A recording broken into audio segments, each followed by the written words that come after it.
देखो वर्ग निकालना है, ठीक है। कितना तक दिए थे? 50 तक दिए थे, 1 से लेकर के 50 तक दिए थे, ठीक है। करना कुछ नहीं है, जैसे एक अंक का तो हम यहाँ से लेकर के 1 से लेकर के 9 तक याद रखते हैं, है ना। 1 से लेकर के 9 तक याद रखते हैं। 1 का 1 होता है, 2 का 4, 3 का 9, 4 का 5 का 25, 6 का 7 का 8 का 64, 9 का 81, 10 का भी लिख लेते हैं, 100, है कि नहीं। उसके अलावा अगर हमको गुना करने में दिक्कत होता है, किसा गुना करने में दिक्कत होता है, क्यों दिक्कत होगा? एक नया तरीका देखो गुना करने का। मान लो हम 11 गुने 11 कर रहे हैं, ठीक। 11 गुने हम क्या करेंगे, ऊपर में 11 लिखेंगे, नीचे में भी 11 लिखेंगे, गुना करेंगे। ऐसे तो हम 11 का टेबल भी पढ़ेंगे तो आ जाएगा, नहीं आएगा? जैसे 11 का टेबल पढ़ेंगे हम, 11 गुने 11 कर रहे हैं तो 11 से टेबल पढ़ो, 11 एकम 11 का 1,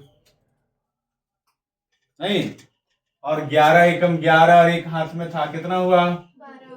कितना हो गया? 100। लेकिन कुछ नंबर हमारे पास बड़ा आ जाए तो हम उसको कैसे गुना करेंगे? जैसे मेरे पास 26 आ गया, क्या आया?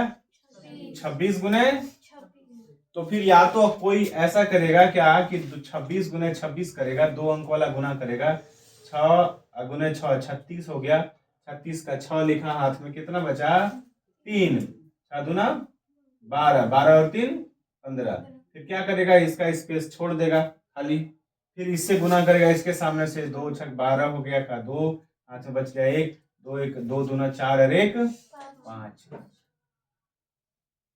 अब इसको जोड़ेगा, 6 5 2 7 5 1 6, कितना हुआ?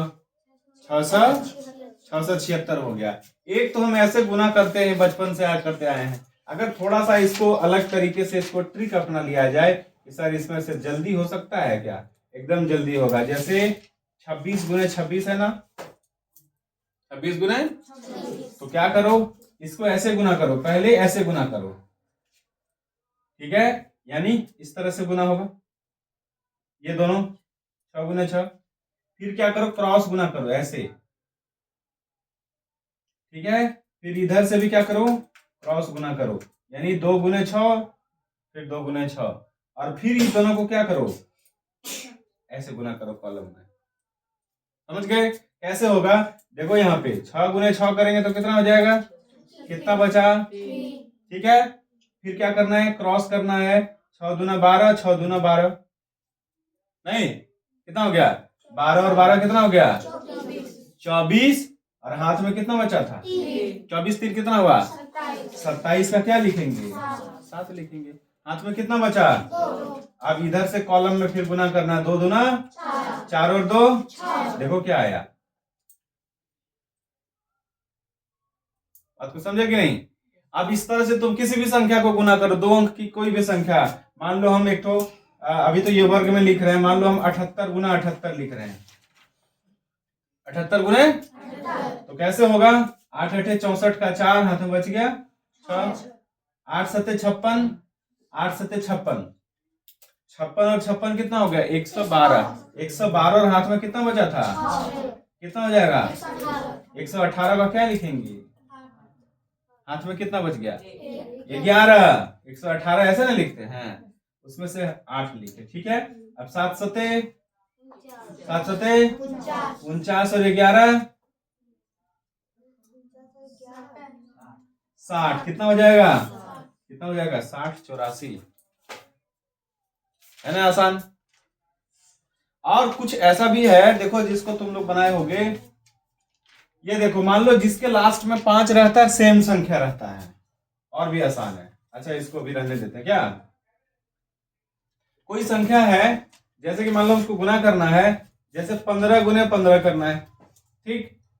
फिर जिसका लास्ट में 5, 25 गुने 25 करना है, फिर 35 गुने 35 करना है, फिर 45 गुने, फिर 55 गुने, 2 अंक की संख्या को गुना करना बहुत आसान है। फिर 65 गुने, फिर 75 गुने, फिर 85 गुने, फिर 95 गुने, इसमें एक तो देखो दोनों संख्या सेम है, वर्ग निकाल रहे हैं, और दोनों क्या है लास्ट में 5 है। जब सेम संख्या हो और 5 का हो, इकाई अंक पर 5 रहे तो आसान है गुना करना। कैसे? लास्ट वाला संख्या को गुना करो, लास्ट वाला अंक को गुना किए तो कितना हुआ? कितना हुआ? ये 25 का 25 लिख दो पूरा। क्या करेंगे? 25 का 25 पूरा। और इसमें यहाँ एक है और यहाँ भी क्या है? एक संख्या को बढ़ा दो। अगर यहाँ पे हम एक के जगह पे 2 कर दिए, क्या कर दिए? तो 2 गुने 1 क्या हो जाएगा? कितना हो जाएगा आंसर? 225। अब यहाँ पे देखो, फिर 5 गुने 5 करेंगे तो कितना होगा? ठीक है,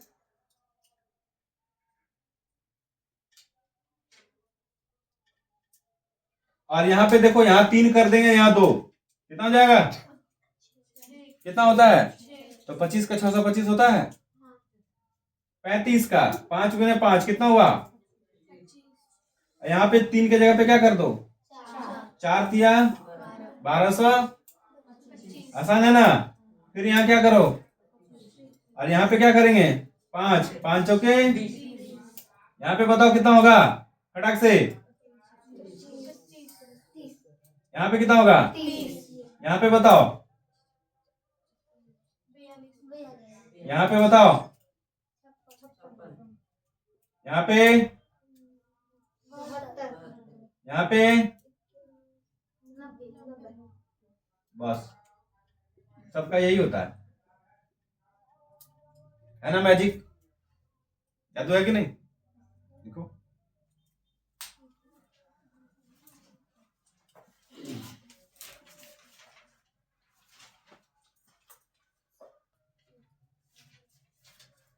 अब देखो, अगर कोई नंबर दे दिया गया, ठीक है, जैसे क्लास 8 में अगर एग्जाम दिए, फाइनल एग्जाम, दूसरे सेंटर पे जाके, है ना, अगर वहां पे हमको 4 ऑप्शन वाला देता है, एमसीक्यू माने मल्टीपल चॉइस क्वेश्चन का ही क्वेश्चन आता है, उसमें से 4 ऑप्शन में से एक ऑप्शन सही, उसको छट के लिखना है कि नहीं? अगर कह दिया क्वेश्चन में कि निम्नलिखित में से कौन सी संख्या एक पूर्ण वर्ग संख्या है? कौन सी संख्या एक पूर्ण वर्ग संख्या? आपके पास ऑप्शन दिया हुआ है, A number 87, B number 169, C number 243 और डी नंबर 558। कौन सा एक पूर्ण वर्ग है बताओ? 100, ये 59 है। क्या क्या बोलते हो जी? 169 क्यों? क्योंकि हम लोग याद कर लिए इसलिए? नहीं, याद कर लिए हो कि सर 13 का अगर हम वर्ग करते हैं सर 169 आता है सर, इसलिए है क्या? हम देंगे ही नहीं, इसमें चेंज कर देंगे इसको। नहीं समझे? चलो ऑप्शन ही चेंज कर देते हैं।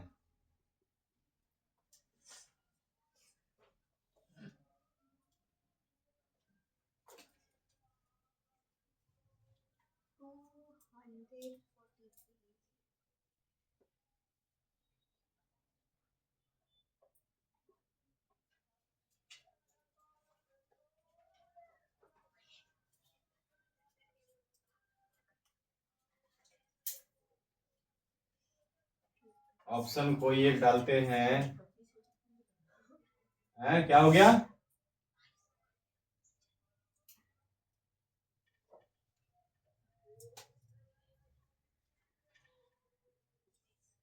अब बताओ, 3600 पूर्ण वर्ग है? क्यों? 60 का, ये भी याद है? तो ऐसा कौन सा देते जो याद नहीं है? अच्छा चलो कोई बात नहीं है, ये है। इसको जाने कैसे? एक तो याद, तो कुछ ऐसा नंबर आएगा जिसको याद रखना संभव नहीं है। क्या हम 1 से लेकर के 10,000 तक कोई नंबर लिखे तो सबका वर्ग याद रख सकते हैं क्या? वैसी स्थिति में हम कैसे पहचानेंगे? एग्जाम में तो कुछ भी दे सकते हैं। ऐसी स्थिति में पहचानने का तरीका है कि अगर कोई संख्या का लास्ट नंबर में 7 रहेगा तो पूर्ण वर्ग नहीं होगा।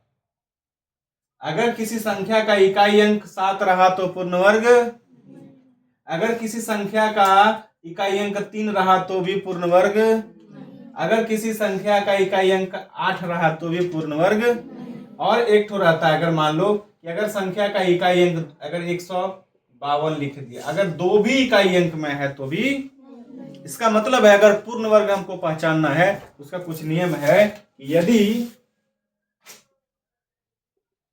यदि संख्या का इकाई अंक 2, 3, 7 और 8 हो तो वह पूर्ण वर्ग संख्या नहीं होती है। वो पूर्ण वर्ग संख्या नहीं होती है। बात समझे? देख के ही पहचान लेना है। दूसरा, यदि संख्या में इकाई में शून्यों की संख्या विषम हो, कहने का मतलब है कि अगर कोई हम नंबर लिख दिए, जैसे यहीं पे लिख दिए हम 360 लिख दिए, क्या लिख दिए? तो 360 में इकाई के स्थान पर जीरो जैसे ही देखे तो कितना जीरो है? एक। कितना है? एक। ये विषम संख्या में जीरो है, इसलिए इसका अगर कोई ऐसा नंबर है जैसे 25,000, तो 25 तो वर्ग दिख रहा है कि 25 तो 5 का वर्ग होता है, लेकिन यहाँ पे शून्यों की संख्या कितनी है? विषम है, 3 है। अगर 2 रहे, 4, 2 ठो जीरो रहे, 4 ठो जीरो रहे, 6 ठो जीरो रहे, ठीक है कि नहीं? तो ऐसी स्थिति में वो क्या होगा? पूर्ण वर्ग होगा। लेकिन अगर शून्यों की संख्या विषम रहा तो पूर्ण वर्ग, अगर लास्ट में 1 ठो जीरो रहा तो पूर्ण वर्ग नहीं होगा, 3 ठो जीरो रहा तो भी पूर्ण वर्ग, 5 जीरो रहा तो भी पूर्ण वर्ग। लिखो,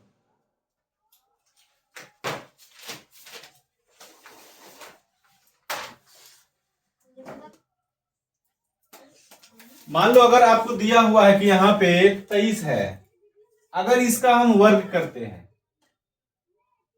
तो इसका वर्ग क्या होगा? सम होगा कि विषम होगा? क्या होगा? अगर 23 का वर्ग करेंगे तो होता कितना है? 23 का वर्ग बताओ कितना होता है?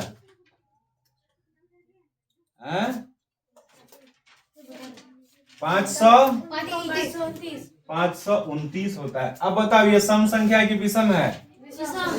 तो हम लोग इसको गुना करने के बाद देखें कि ये विषम आता है। अच्छा बताओ, 14 का वर्ग करेंगे तो कितना होगा? तो ये क्या है? विषम है। ये क्या है? ये क्या है? हम लोग वर्ग करने के बाद देखें कि ये क्या है, सम है या? लेकिन अगर डायरेक्ट अगर पूछ दिया जाए कि इसका क्या होगा तो क्या तुम गुना करोगे? गुना नहीं करना है, डायरेक्ट बताना है। क्या? कि सम संख्या का वर्ग सम तथा विषम संख्या का वर्ग विषम होता है। समझ गए? क्या बताना है आपको? कि सम संख्या का वर्ग सम होता है और विषम संख्या का वर्ग। तो पहले बताओ 23 सम संख्या है कि विषम संख्या है? तो जब विषम संख्या तो इसका वर्ग भी क्या होगा? अगर यहाँ पे क्या है? सम संख्या है तो इसका वर्ग भी क्या होगा? बस डायरेक्ट बता देना है। ये लाइन से क्लियर हो गया कि सम संख्या का वर्ग क्या होगा? सम होगा, और विषम संख्या का वर्ग क्या होगा? लिख लो।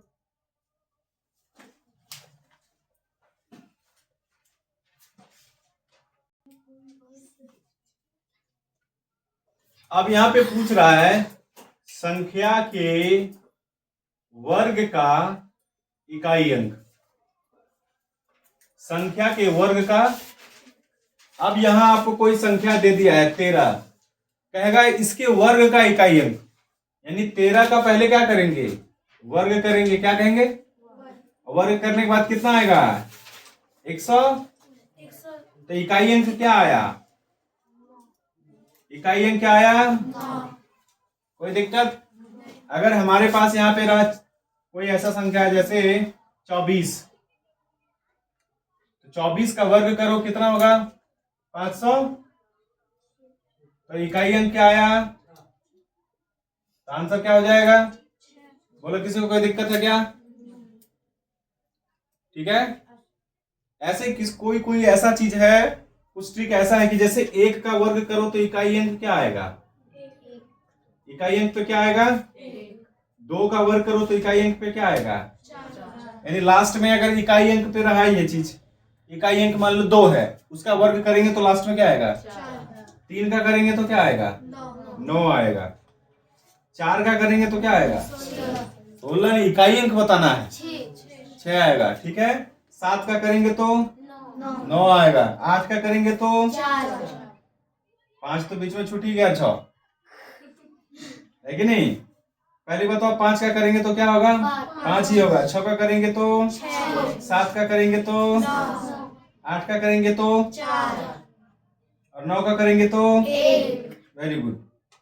तो समझ जाना इस बात को कि ऐसे हम लोग अगर करें तो डायरेक्ट बता सकते हैं, लेकिन क्वेश्चन में अगर बनाने के लिए देगा तो ऐसे लिखेंगे, पहले उस संख्या को लिखेंगे, फिर उसका वर्ग करेंगे, जो इकाई अंक होगा उसका इकाई अंक लिख देंगे, ठीक है। लिखो।